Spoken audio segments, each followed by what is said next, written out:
بسم اللہ الرحمن الرحیم۔ نہ حق کا مطلب یہ ہے کہ بغیر حق کے، یعنی کہ ایک ہے نا کہ مطلب کوئی وجہ ہو تو بندہ کسی کی بے عزتی کرتا ہے، اچھا لگتا ہے۔ کوئی کسی شخص نے کوئی ظلم کیا، زیادتی کی ہے، تو اس کے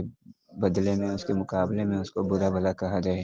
اس کی تذلیل کی جائے، اس کو ذلیل کیا جائے، لوگوں کے سامنے اس کی بے عزتی کی جائے، وہ سمجھ میں آتا ہے۔ مثال کے طور پر ایک شخص ہے، اس نے ایک شخص سے،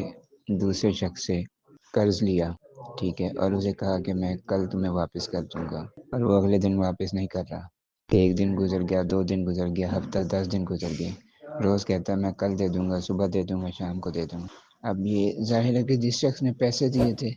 وہ پریشان ہو رہا ہے، بار بار اس سے مطالبہ کر رہا ہے اور وہ دے ہی نہیں رہا۔ تو ایسے موقع پر اس شخص کو حق پہنچتا ہے، اس کو اجازت ہے کہ وہ اس ظالم کی اور وہ ٹال مٹول کرنے والے شخص کی، جس نے قرض لیا ہے، اس کو بدنام کرے، اس کی بے عزتی کرے، اس کو برا بھلا کہے، اس کو لوگوں کے سامنے ذلیل کر سکتا ہے، تاکہ وہ اپنی عزت کے خوف کی وجہ سے کہ میری بے عزتی ہوگی، میری بے عزتی ہوگی، لوگ مجھے کیا کہیں گے اور میری بدنامی ہوگی، اس ڈر سے بچنے کے لیے وہ اس کے قرض کی ادائیگی کر دے گا۔ اسی طرح کوئی بھی ظلم ہے تو اگر کوئی ظالم کے خلاف، یعنی کسی نے کوئی ظلم کیا ہے، تو اس کے خلاف اگر کوئی شخص جو ہے نا آواز اٹھاتا ہے اور اس کی عزت کے بارے میں جو ہے نا